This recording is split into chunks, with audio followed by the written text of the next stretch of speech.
ಎಲ್ಲರಿಗೂ exam knowledge ಅಡ್ಡ YouTube ಚಾನಲ್ಗೆ ಸ್ವಾಗತ. ಇನ್ನು ಜೂನ್ನಿಂದ ಡಿಸೆಂಬರ್ವರೆಗಿನ ಒಂದು ರಿವಿಷನ್ ಕರೆಂಟ್ ಅಫೇರ್ಸ್ ಅನ್ನು ನೋಡೋಣ. ಅದರಲ್ಲಿ ಮೊದಲ ಪ್ರಶ್ನೆ, 2023ರ ಸಾಲಿನ ಆಸಿಯಾನ್ ಶೃಂಗಸಭೆ ಯಾವ ದೇಶವು ಆಯೋಜಿಸಲಾಗಿತ್ತು? ಇದಕ್ಕೆ ಸರಿಯಾದ ಉತ್ತರ ಆಪ್ಷನ್ಸ್ ಬಿ, ಇಂಡೋನೇಷ್ಯಾ. ಇಂಡೋನೇಷ್ಯಾದಲ್ಲಿ 2023ನೇ ಸಾಲಿನ 43ನೇ ಶೃಂಗಸಭೆಯು ಆಯೋಜಿಸಲಾಗಿತ್ತು. ಇನ್ನು 2024ರ ಶೃಂಗಸಭೆಯು ಲಾವೋಸ್ ದೇಶದಲ್ಲಿ ನಡೆಯುತ್ತದೆ. ನೆಕ್ಸ್ಟ್ ಎರಡನೇ ಕ್ವಶನ್, 2023ರ G20 ಶೃಂಗಸಭೆ ಯಾವ ದೇಶದಲ್ಲಿ ನಡೆಯಿತು?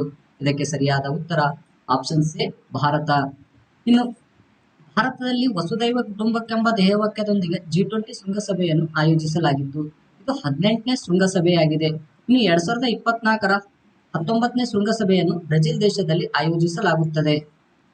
ನೆಕ್ಸ್ಟ್ ಮೂರನೇ ಕ್ವಶನ್, 2023ರ ದಾದಾ ಸಾಹೇಬ್ ಫಾಲ್ಕೆ ಪ್ರಶಸ್ತಿಯನ್ನು ಯಾರಿಗೆ ನೀಡಲಾಗಿದೆ?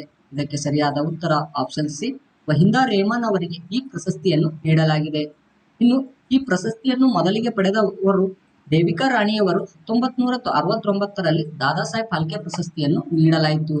ನೆಕ್ಸ್ಟ್ ನಾಲ್ಕನೇ ಕ್ವಶನ್, ಅಂತಾರಾಷ್ಟ್ರೀಯ ಪ್ರಜಾಪ್ರಭುತ್ವ ದಿನವನ್ನು ಯಾವಾಗ ಆಚರಿಸಲಾಗುತ್ತದೆ?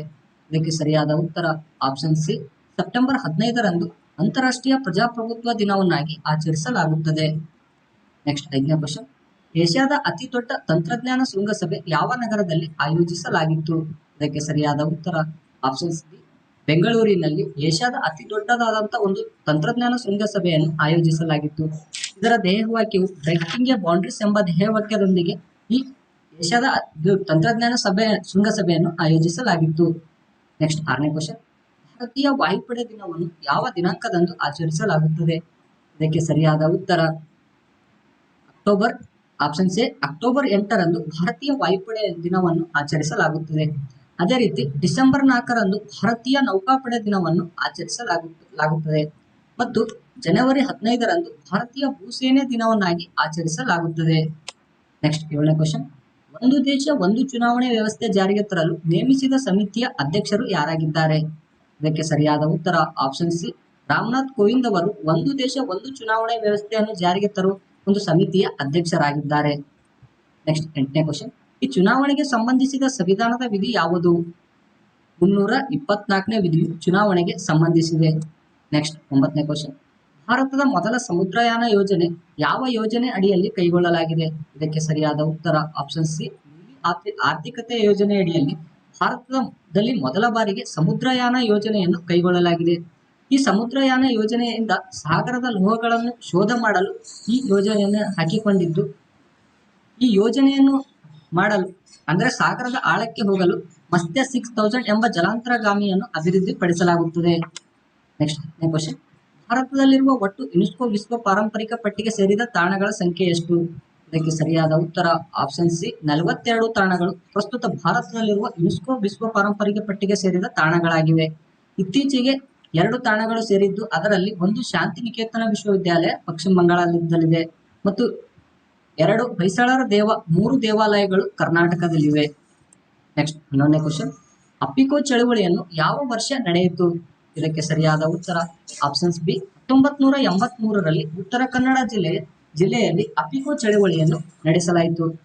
ಅದೇ ರೀತಿ ಚಿಪ್ಕೋ ಚಳುವಳಿಯನ್ನು 1973ರಲ್ಲಿ ಸುಂದರ್ಲಾಲ್ ಬೋಗೊನ್ ನೇತೃತ್ವದಲ್ಲಿ ಆಯೋಜಿಸಲಾಯಿತು. ನೆಕ್ಸ್ಟ್ 12ನೇ ಕ್ವಶನ್, ಸಹ್ಯಾದ್ರಿ ದಿನವನ್ನು ಯಾವಾಗ ಆಚರಿಸಲಾಗುತ್ತದೆ? ಇದಕ್ಕೆ ಸರಿಯಾದ ಉತ್ತರ ಆಪ್ಷನ್ ಸಿ, ಎ, ಸೆಪ್ಟೆಂಬರ್ 8ರಂದು ಸಹ್ಯಾದ್ರಿ ದಿನವನ್ನಾಗಿ ಆಚರಿಸಲಾಗುತ್ತದೆ. ನೆಕ್ಸ್ಟ್ 13ನೇ ಕ್ವಶನ್, ಅಂತಾರಾಷ್ಟ್ರೀಯ ಓಜೋನ್ ಪದರ ಸಂರಕ್ಷಣಾ ದಿನವನ್ನು ಯಾವಾಗ ಆಚರಿಸಲಾಗುತ್ತದೆ? ಇದಕ್ಕೆ ಸರಿಯಾದ ಉತ್ತರ ಆಪ್ಷನ್ಸ್ ಡಿ, ಸೆಪ್ಟೆಂಬರ್ 16ರಂದು ಪ್ರತಿ ವರ್ಷವೂ ಅಂತಾರಾಷ್ಟ್ರೀಯ ಓಜೋನ್ ಪದರ ಸಂರಕ್ಷಣಾ ದಿನವನ್ನಾಗಿ ಆಚರಿಸಲಾಗುತ್ತದೆ. ನೆಕ್ಸ್ಟ್ 14ನೇ ಕ್ವಶನ್, ವಿಶ್ವ ಪ್ರವಾಸೋದ್ಯಮ ದಿನವನ್ನು ಯಾವಾಗ ಆಚರಿಸಲಾಗುತ್ತದೆ? ಇದಕ್ಕೆ ಸರಿಯಾದ ಉತ್ತರ ಆಪ್ಷನ್ಸ್ ಬಿ, ಸೆಪ್ಟೆಂಬರ್ 27ರಂದು ಪ್ರತಿ ವರ್ಷವೂ ವಿಶ್ವ ಪ್ರವಾಸೋದ್ಯಮ ದಿನವನ್ನಾಗಿ ಆಚರಿಸಲಾಗುತ್ತದೆ. ಅದೇ ರೀತಿ ಭಾರತದ ಪ್ರವಾಸೋದ್ಯಮ ದಿನವನ್ನಾಗಿ ಜನವರಿ 25ರಂದು ಪ್ರತಿ ವರ್ಷವೂ ಆಚರಿಸಲಾಗುತ್ತದೆ.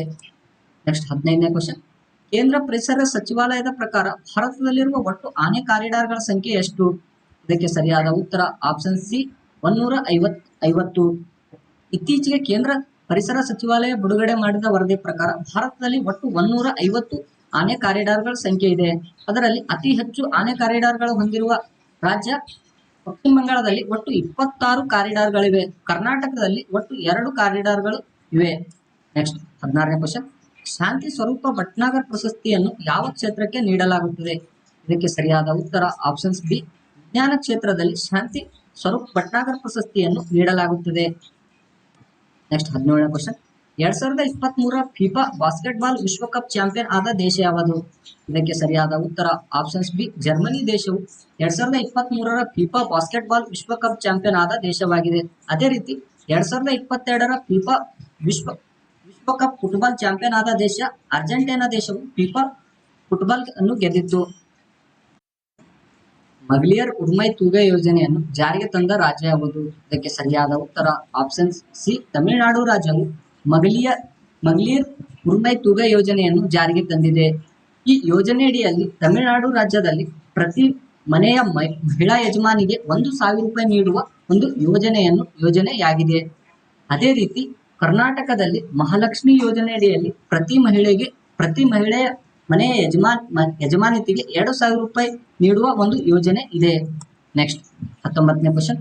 ಕರ್ನಾಟಕ ಸರ್ಕಾರದ ಶುಚಿ ನನ್ನ ಮೈತ್ರಿ ಯೋಜನೆಯ ರಾಯಭಾರಿ ಯಾರಾಗಿದ್ದಾರೆ? ಇದಕ್ಕೆ ಸರಿಯಾದ ಉತ್ತರ ಆಪ್ಷನ್ಸ್ ಬಿ, ಸಪ್ತಮಿ ಗೌಡ.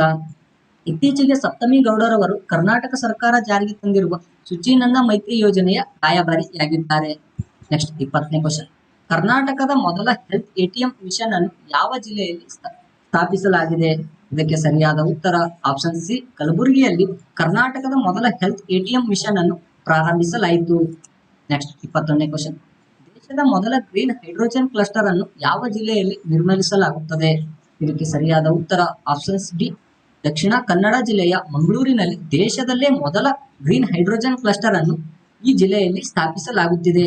ನೆಕ್ಸ್ಟ್ 22ನೇ ಕ್ವಶನ್. ಒಂದು ಟೈಮ್ಸ್ ಹೈಯರ್ ಎಜುಕೇಶನ್ ಮ್ಯಾಗಜಿನ್ ನ ವರದಿಯ ಪ್ರಕಾರ ದೇಶದ ವಿಶ್ವವಿದ್ಯಾಲಯಗಳ ಪಟ್ಟಿಯಲ್ಲಿ ಮೊದಲ ಸ್ಥಾನ ಪಡೆದ ವಿಶ್ವವಿದ್ಯಾಲಯ ಯಾವುದು? ಇದಕ್ಕೆ ಸರಿಯಾದ ಉತ್ತರ options B, Indian institute of science ವಿಶ್ವವಿದ್ಯಾಲಯವು ಟೈಮ್ಸ್ ಹೈಯರ್ ಎಜುಕೇಶನ್ ಮ್ಯಾಗಜಿನ್ ವರದಿಯ ಪ್ರಕಾರ ದೇಶದ ವಿಶ್ವವಿದ್ಯಾಲಯಗಳ ಪಟ್ಟಿಯಲ್ಲಿ ಮೊದಲನೇ ಸ್ಥಾನವನ್ನು ಪಡೆದಿದೆ. Next 23ನೇ question. 108 ಅಡಿ ಎತ್ತರದ ಆದಿಶಂಕರರ ಏಕತ್ವ ಪ್ರತಿಮೆಯನ್ನು ಯಾವ ರಾಜ್ಯದಲ್ಲಿ ಸ್ಥಾಪಿಸಲಾಗಿದೆ? ಇದಕ್ಕೆ ಸರಿಯಾದ ಉತ್ತರ ಆಪ್ಷನ್ ಸಿ, ಮಧ್ಯಪ್ರದೇಶದ ಓಂಕಾರೇಶ್ವರ ಎಂಬಲ್ಲಿ 100 ಅಡಿ ಎತ್ತರದ ಆದಿಶಂಕರರ ಒಂದು ಏಕತ್ವ ಪ್ರತಿಮೆಯನ್ನು ನಿರ್ಮಿಸಲಾಗಿದೆ. ನೆಕ್ಸ್ಟ್ 24ನೇ ಕ್ವಶನ್. ಭಾರತೀಯ ವಾಯುಪಡೆಗೆ ಸೇರ್ಪಡೆಗೊಂಡ C-295 ವಿಮಾನ ಯಾವ ದೇಶದಿಂದ ಖರೀದಿಸಲಾಗಿದೆ? ಇದಕ್ಕೆ ಸರಿಯಾದ ಉತ್ತರ ಆಪ್ಷನ್ಸ್ ಬಿ, ಸ್ಪೇನ್ ದೇಶದಿಂದ ಭಾರತೀಯ ವಾಯುಪಡೆಗೆ C-295 ವಿಮಾನವು ತರಲಾಗಿದೆ. Next 25ನೇ question. 2023 ವಿಶ್ವ ಆಹಾರ ಪ್ರಶಸ್ತಿಯನ್ನು ಯಾರಿಗೆ ನೀಡಲಾಗಿದೆ? ಇದಕ್ಕೆ ಸರಿಯಾದ ಉತ್ತರ ಆಪ್ಷನ್ಸ್ ಬಿ, ಹೈದಿ ಕುಪುನ್ ಅವರಿಗೆ 2023 ವಿಶ್ವ ಆಹಾರ ಪ್ರಶಸ್ತಿಯನ್ನು ನೀಡಲಾಗಿದೆ. ಅದೇ ರೀತಿ ಈ ವಿಶ್ವ ಆಹಾರ ಪ್ರಶಸ್ತಿಯನ್ನು ಪಡೆದ ಮೊದಲಿಗರು MS ಸ್ವಾಮಿನಾಥನ್ ಅವರಿಗೆ 1987ರಲ್ಲಿ ಈ ಪ್ರಶಸ್ತಿಯನ್ನು ನೀಡಲಾಯಿತು. Next 26ನೇ question. 2023 ಸಾಲಿನ ನಾರ್ಮನ್ ಬೋರ್ಲಾಂಗ್ ಪ್ರಶಸ್ತಿಯನ್ನು ಯಾರಿಗೆ ನೀಡಲಾಗಿದೆ? ಇದಕ್ಕೆ ಸರಿಯಾದ ಉತ್ತರ ಸ್ವಾತಿ ನಾಯಕರವರಿಗೆ ಈ 2023 ಸಾಲಿನ ನಾರ್ಮಲ್ ಬೋರ್ಲಾಂಗ್ ಪ್ರಶಸ್ತಿಯನ್ನು ನೀಡಲಾಗಿದೆ.